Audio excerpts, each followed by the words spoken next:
Sometimes it's a particular skill set in something, like you happen to be hyper really good at a certain skill set, or really, really good with talent, or you know, there are other things that you can use as lever points to be like, this is what's going to set me apart from the person, again, to the right or to the left of me, and potentially get charged a premium for being able to step into the role. I think it's also it's a self-branding and self-marketing strategy also. I think you could do a lot of amazing things, but if nobody knows about it, or you're not telling the world about it, then you're going to have a lot harder time convincing somebody when you get to the table. You should be doing it before you get to the table, whether that's like your LinkedIn profile or relationships you have or networking. I think one thing in retrospect that I would do differently in my career would be I probably would have started self-promoting earlier than I did.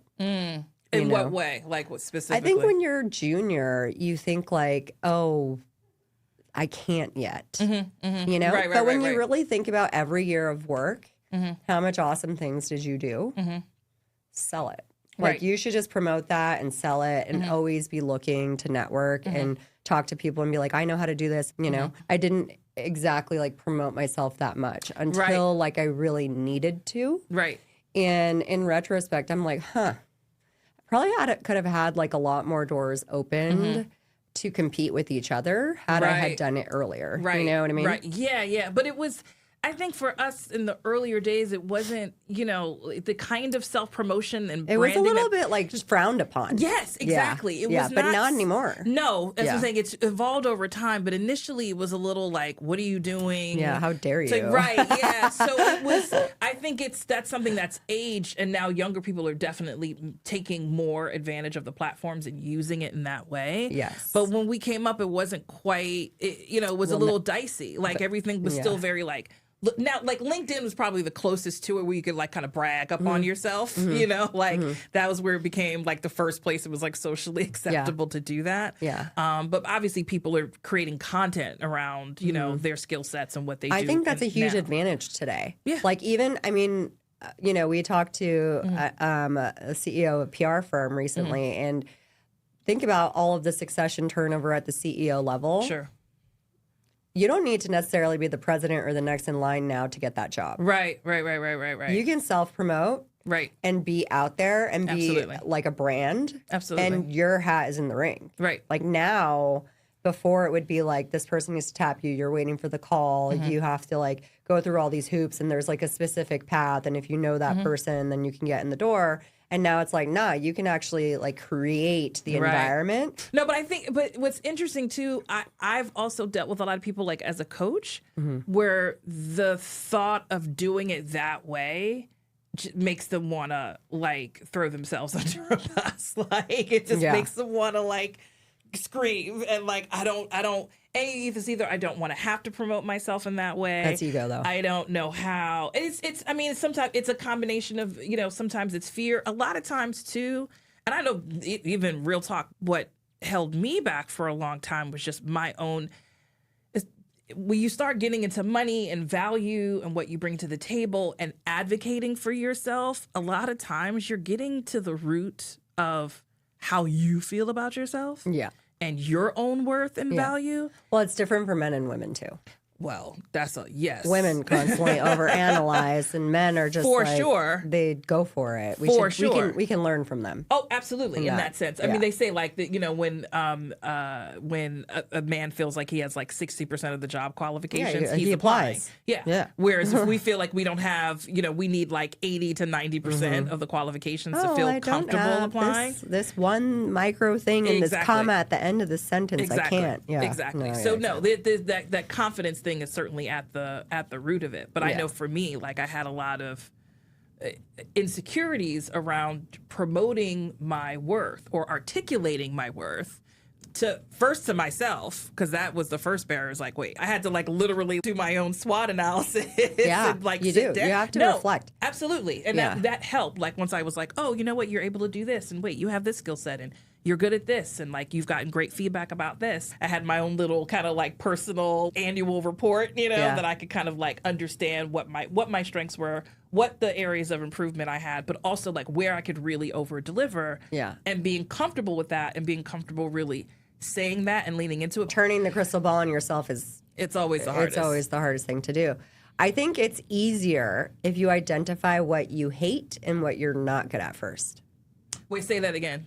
So if you're self-reflecting, you're trying to self-promote, I think it's easier if you reflect on what you hate to do. Oh, got it. To figure out what you do, what you love to do. So I see what you're saying. What do I not want to do? Absolutely. And then what am I bad at? Like legit bad at. Right, absolutely. And then everything else, you're like, I could do that.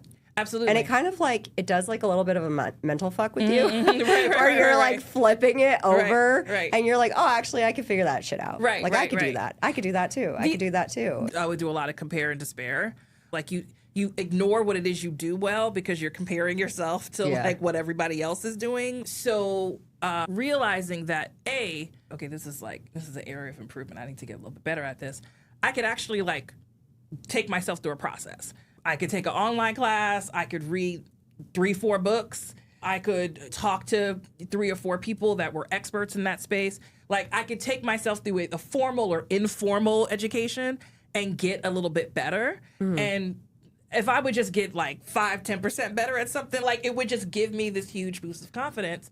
I still do it to this day. Like for the things that I'm not great at, I'll surround myself by people who are really good at it. You have to have people to cover your blind spots. Learn. Yeah, well, learn. You know what I mean? And learn to get better. Like I might know I'll never be what they can be, but I can get better. And then having the confidence to be like, okay, I can lean into the things that I'm really good at and like slowly improve these other areas. And over time, like it really does like help you like feel your value because you know you're growing. And I think all those things, those internal confidence things, really help when you come to the table. The more secure you are, the better. Mm-hmm. Let's shift to now when you're negotiating a promotion. Sure. Yeah. Mm-hmm. What does that look like in entertainment? Well, I think part of it is really the work you do before, like, say that year is up, right? Yeah. Like you have to almost start preparing for your ask to have a raise. Yeah. The second you get the job. Honestly, okay, this is maybe controversial. Oh, tell me. For companies, if I'm going to say this, but I'm going to be honest. And that is, you should really, like, hit pedal to the metal and make sure all your projects have huge deliverables at the second half of the year. Oh, tell me why. Not the first half of the year. Because once that performance review is coming up at year end, people really only remember the last couple of months. So you got to stack it that way. Exactly. You do. Yeah, you want to have that August, September, October. You should. Really you got to have some big ass wins at the end of the year. That makes sense. That makes that conversation easier. Absolutely. When you're reminding people of what you did in fucking January. Period. Ain't nobody give a shit. Right. Like they're just like, wait, what? That was 2020, whatever. Right, that was like the It feels like the year before. Yeah, absolutely. Yeah, absolutely. No. Yeah. So, Like you're only as good as your last sort of win. No, that makes sense. Yeah. That makes sense. That makes a lot of sense. But yeah, whether it's networking and making sure that, you know, the people around you know that you know other competitors and they know you. I mean, those are things that help. Obviously, you know, like what you're saying, what kind of projects are you delivering? What kind of big impact are you having at the company? Yeah. What kind of things can you be doing to like show the company your value? External stakeholders, I think in my industry can be very, very huge. Like the people you know outside of the company that advocate and through the year are telling your internal stakeholders like, oh my God, like Shana's so great at this. Oh, we love having her, like, you know, on our account or on our, you know, working on our project.